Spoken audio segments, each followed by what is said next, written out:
Welcome to the first episode of The Conversations That Matter, a podcast designed to bring practical value to financial advisors and encourage better conversations with clients. Today, I'm joined by Phil Bray. His business, the Yardstick Agency, runs dozens of marketing for advice practices across the UK and tracks conversion data. Not only theory, but real data. He knows new clients, where they're coming from, where they're dropping off before you know and why. Right now, the data's pointing to something really interesting. Most advice businesses probably don't notice. Some of the referrals they think are quite solid, do their research before they call, and some actually decide not to call. Phil, thanks for joining us today. Most of us in the profession has had this experience, not really know what to make of it. A client refers someone they know. You're confident it's going to become a warm lead, and then it doesn't. Maybe they eventually call, maybe they went to someone else, maybe you feel the timing was just wrong, but your data suggests something quite specific is happening. The referral did their research. And what they determined found whether they called or not. We just never know whether the research was happening and how it ultimately looks. So are referrals converting differently right now? And what happens compared to, say, 3 or 4 years ago? I think advisors, planners don't know the referrals that they never had. Yeah. And that's because when people are referred to a financial advisor, first of all, they might be referred to multiple advisors. They might ask 2 or 3 different friends, family members, work colleagues who they use for financial advice. They might ask a couple of different professional connections, their accountant and their solicitor. Sure. And in times gone by, when I started in financial services many decades ago, prior to Google, the level of due diligence was really quite low because we didn't have tools like Google and like AI, ChatGPT, Claude, Perplexity, all these new toys. And what we're seeing now is that consumers are checking advisors out that they have been recommended to before getting in touch with them. And that means they're comparing and contrasting 1, 2, 3 different options. And they will do a Google search. Sure. They will do a AI search potentially these days because they have these new tools that they can use. And they might prefer advisor B.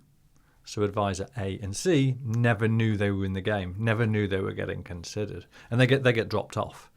And because, as Marcus Sheridan talks about in They Ask, You Answer, 80% of a consumer's buying decision is made before they meet the salesperson, the advisor, planner in this case.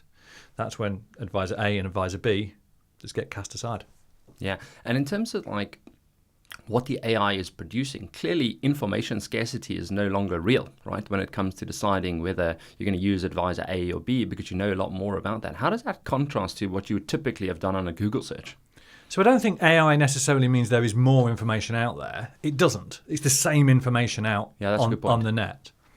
But what it does do is it makes the collection and the interpretation of that information much easier. So if a consumer was running a traditional Google search, and remember, a lot of them still are. They still are running that traditional Google search. Then they get the 10 blue links plus the adverts at the top, adverts at the bottom. But they get the 10 blue links. And that's the raw information. The consumer then needs to go and follow those links and assimilate and process that information themselves. Whereas AI now processes that information for them.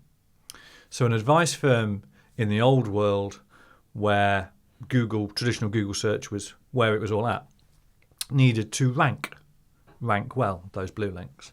Now they want AI to recommend them. And that's the difference in the new world. AI is all about recommending. Google traditional search is all about ranking and where the firm ranks. It's really interesting because it now sort of facilitates people to do this at scale, right? So you can ask different questions around different angles. That means, maybe more important to you, maybe less important to you, which then sort of brings me on to the next bit, which I want to unpack a little bit. And I'll sort of share a bit of a PMX story first. So a couple of months ago, a new advisor decided to join PMX, and we went through the whole process around how we can help them build their business, how we can help with their investment solutions, and we asked the obvious question that most people say: well, how did you find us ultimately? Thinking the answer was going to be something around SEO, and the reality was I found you via ChatGPT. which I was amazed at, right? I mean, I know you did something similar at, a PA360 where you sort of ran through the live event and you sort of prompted around, I'm a consumer looking for an advice business with these characteristics. And interestingly, it obviously found one advisor that was in the room, but many of them were ultimately missing. So do you want to just talk us through a little bit like what the prompt produced and why it was surfacing the information it was? So I think consumers use now, and will do even more so in the future, AI, ChatGPT, etc., to find financial advisors in probably one of three ways. First is that they are asking for confirmation. I've been recommended to this particular firm. This is my circumstance. Are they a good fit? And your point you made earlier about the depth of these conversations is a really good one. The average traditional search on Google is maybe 5 to 7 words long. When it comes to AI, A, it's not a search, it's a conversation. And B, it's much, much longer. It's much, much longer. So the consumer is having a conversation with AI about whether this advisor is right for them. Second way they might use it is to have a conversation with AI to compare and contrast 2 or 3 different advisors. 2 they've been recommended to, and a local firm they just happen to know about. Third, they might run a prompt, which is what you talked about a second ago. They might run a prompt on AI instead of doing a traditional Google search. So a traditional Google search would be best financial advisor in Nottingham, financial planner in Norwich, something along those lines, really, really short. On AI, it's a much longer, content-rich prompt. And they're giving, in that content, they're giving context, age, what they're looking for in an advisor, their circumstances, maybe how much they've got, maybe talking about some previous experiences that they've had. And then AI is doing the work for them, trying to find multiple options. And if you aren't in those options... Yeah, you're out. Yes. I guess the consumer might ask, well, there's 3, give me a couple more. But yeah, it's really, really brutal. If you're not in those 3, 4, 5 that the consumer's asked for, you're nowhere. Yeah, and it's interesting. I think it's been a couple of years since ChatGPT now, and slowly but surely, people's trust in the outcome of the results is increasing significantly. So I know initially when we sort of ran a prompt and some things came through, you're always a bit skeptical, right, in terms of was this right? But I think that trust layer is definitely growing, and as we're seeing more tools come to market. But I suppose the question I have is what happens after that initial outcome? So you've done ChatGPT, you've got 3 advisors, 1 you liked, 2 others that it randomly recommended based on the information that it could find. What happens then? Does the client just pick up the phone and phone the advisor? Is there another layer of research? It's a really good point, and I think it's probably different in each use case. So let's have a look at generically what could happen. Somebody could, at a very simple level, trust the AI and therefore decide to make contact with the firm that AI has recommended. They might want to do further research, and there's logic to doing further research, or there's logic to them actually wanting to do the further research, because if you are recommended to an advisor by a human that you know, like and trust, a friend, work colleague, a professional connection, then we know that consumers, even when a human recommends them, will go and do additional research themselves. Sure. So there's logic that if AI has made the recommendation, the consumer's still going to go and do that research. And that means they could continue with the AI route, delving deeper into the firm. Sure. They could, though, switch to a traditional Google search by Googling that firm's name and looking at things that are important to them. How many Google reviews have they got? Are they unvouched for? Go and check out them on the FCA register. Certainly go to their website. So a consumer could take AI's word for it. They could do deeper research either in AI or moving traditional Google search. Or they could dig deeper and say, actually, no, I don't want those recommendations. Give me some more. These are the reasons why those initial 3 recommendations don't work. It's interesting on the reviews, but a personal hack that I've been using AI for a little bit in just sort of day-to-day life is asking it to actually go and read some reviews. and then optimizing clearly for the best reviews, but also going to look at the worst reviews and based on what's important to me. So if I really value the quality of a product, I wanted to go look at the worst reviews to reference quality ultimately, and that sort of gives me a good balanced view. I think, if we then start thinking about advice businesses and the business of advice, I mean, this is ultimately about trust, right? It's about what happens in the room when you're sitting in front of a client and you're discussing their life goals and their planning ambitions and all of this. AI can't sit in the room with you. So how do we get the information, or how do we get the consumer or the AI to understand this trust component, whether you as an advisor bring that across, other people trust you? How does that interchange ultimately help? Because you could be the best firm in leads as an example, but you could be invisible to the AI. So I suppose, how does the AI know what you do as a starting point? And how do you surface those conversations that happen in a room like this into a place where it can ultimately find it? We've got 35 minutes this podcast, right? Okay.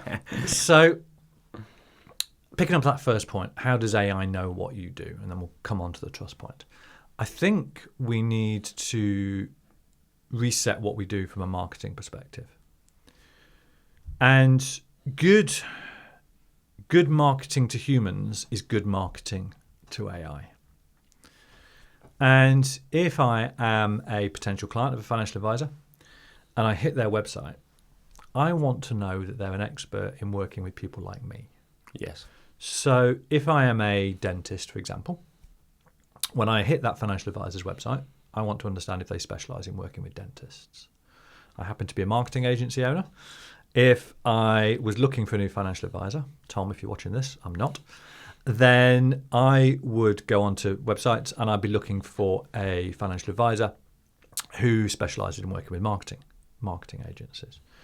So I want to know if the potential advisor that I'm considering is a specialist in working with people like me. So that's from a human perspective. I think from an AI perspective, the AI wants to know the same thing.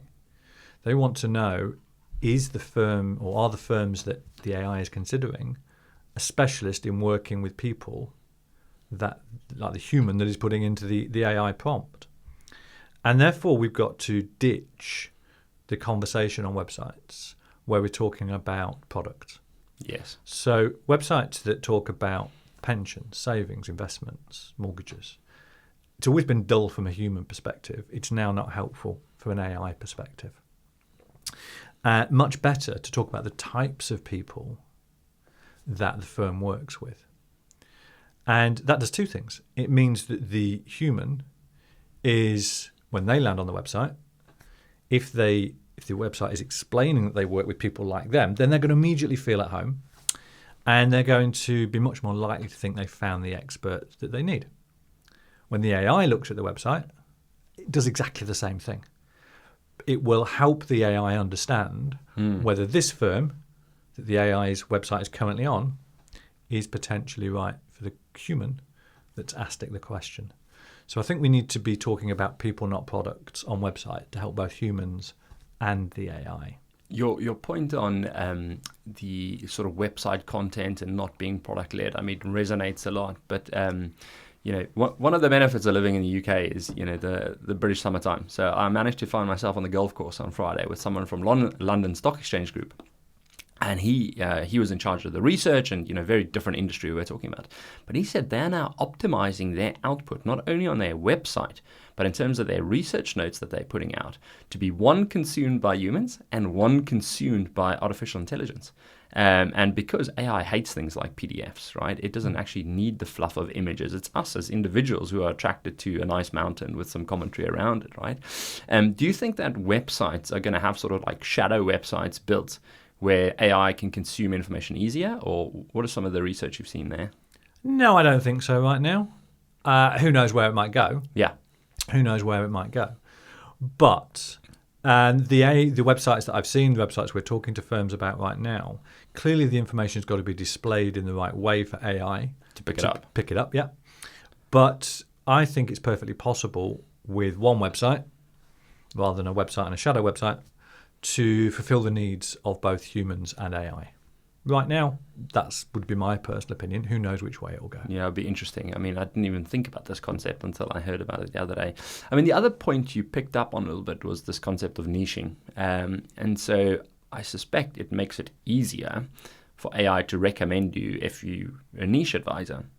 So how do you deal with that as a more generalist advisor versus a niche advisor? Do you create a niche, or do you just sort of build out on your existing client base? Can you just talk to that a little bit? Yeah, sure. I think marketing in a niche is much, much easier than generalist marketing. It's easier to fish in a barrel than it is the ocean. For sure. And sometimes that message is quite difficult to get across to advisors and planners. They feel in their gut that the smaller the audience, the more constrained their growth will be. Actually, the opposite is true. So working in niche makes good marketing. It makes everything easier about running a business. And from an AI perspective, again, it's about good marketing for humans is good marketing for AI. Because when a human hits a website, when a human is looking for indicators about whether they should be working for a firm, then absolutely one of the things they're looking for is expertise in an area. And AI is the same. And I think there's a couple of ways of attacking this. One is for the firm to deliberately and strategically niche down in a certain area. So we work with, I can think of a couple of advisors that spring to mind immediately. One works, Matt Campbell, works and specialises in the LGBTQ plus community. Who else we got? Kate Evans specialises in retail leaders at a relatively small number of supermarkets. I can think of others who specialise in certain areas of dental and medical and that sort of stuff. So that's one thing a firm could do. That is easier if you're a brand new start firm rather than an existing firm with clients already with you. Sure. The other way of doing it is to think, well, actually, I work with target audiences. So I work with people in the glide path to retirement, at retirement, in an active phase of retirement just after they've finished work. And that's pretty typical of financial advisors and planners and what they're looking for. And there, to go from a target audience to a niche, you could overlay a local area. So most consumers, in the absence of a niche, working with a specialist, where they will be prepared to travel or work remotely with a specialist because of that specialist expertise, in the absence of that niche, then you can turn a target audience into a niche by overlaying a local area. Yeah. So an advice firm could say, right, we are targeting people in the glide path to retirement, at retirement, or just in retirement, within 5 miles of a certain city, for example. And that's what they're targeting. Now, that doesn't mean if, let's say there was somebody in Nottingham doing that.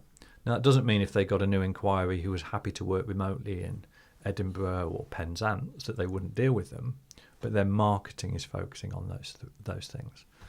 So if you don't have a niche, you can create one by overlaying the local area onto pretty broad target demographics.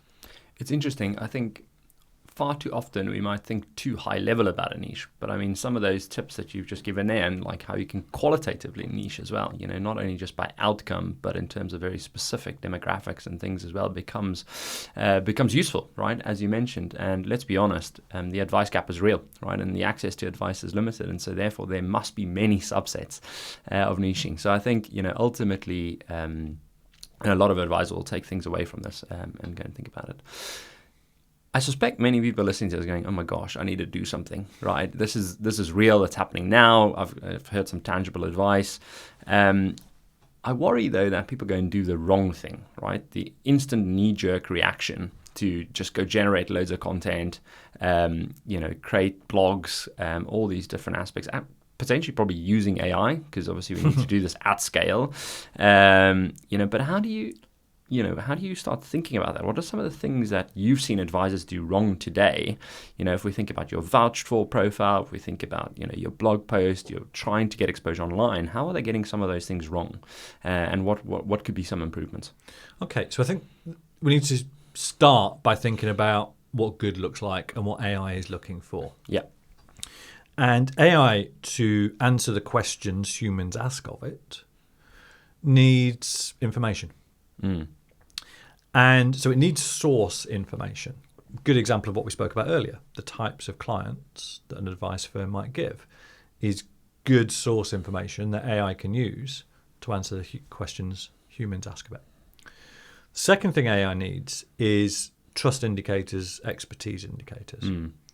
So it can review those, assimilate the information, and use it to make recommendations. So I think that's the two areas that advisors need to focus on. And as I've said a couple of times already in our conversation, that good marketing for humans is good marketing for AI. Yeah. So I think first thing is understand what AI is looking for. That's source information, the expertise indicators. Then the second thing is to start going to build that source information and those expertise indicators as widely as possible. There's a school of thought that SEO, search engine optimization, is now search everywhere optimization, which is quite a good line. And basically what it means is to ensure that you're putting that source information, those expertise indicators, out as widely as possible on the net. So getting really specific, I think on the expertise indicators side, what are you looking at? Google reviews and vouch for reviews, both really, really important. Happy to explain why they're both important if you want to, but both really important. I think client testimonial videos are important. I think client survey results, incredibly important to show how a representative sample of an advisor's clients feel about the service. Then you've got other things like this, appearing on other people's podcasts. That's an indicator of expertise. Speaking at events, awards, accreditations, all those sorts of things are good quality indicators of expertise that AI will pick up on. Then on the source information side of the fence, your website does need to explain who you work with, your ideal clients. It needs to be clear, yeah. Absolutely, it needs to be clear. Yeah. Front page, really clear who you work with. Ideally, the first scroll, after the fold, after that hero statement at the start, below that fold, good human marketing, good AI marketing, explain who you work with. And each of the target audiences, each of the types of clients you work with should have their own sub-page as well, explaining the problems people come to you with, the aspirations you help them achieve, the things that keep them up at night, get them out of bed in the morning. Then also on the informational side of things, once you've explained who you're working with, we should be having really detailed FAQs on websites. Short questions, short answers. Giving AI the information and the raw material it needs to answer the questions humans are asking of it. I'd then be producing content on a pretty regular basis as well. And that's always been a bespoke content, has always been a key part of a search engine optimization strategy. Equally, it's a key part of an AI strategy as well.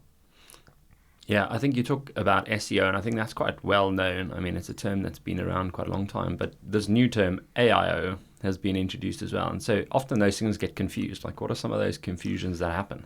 Yeah, agreed. And I still don't think SEO is particularly well understood. Interesting. I think SEO is probably, in fact, I go further, I think SEO is probably the most misunderstood marketing tactic in the financial services space.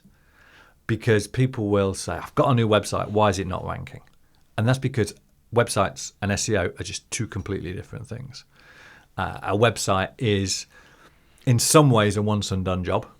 In some ways, you keep it updated, but in some ways, it's a once and done job. SEO is an ongoing commitment to giving Google what it wants, day in, day out, week in, week out, month in, month out. And I just think SEO is misunderstood. And equally, therefore, if SEO is misunderstood, then SEO and AIO are going to be misunderstood. Yeah. And I mean, we can't even decide, marketers, people like me, can't even decide what AIO is called. Is it AIO? Is it GEO? Is it SEO, but with a different definition of the acronym?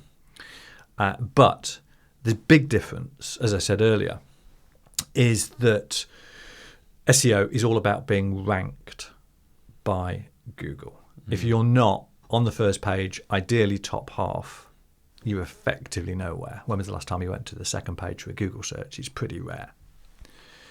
So that's what SEO is. And you want to be ranked. With AIO, you want to be recommended.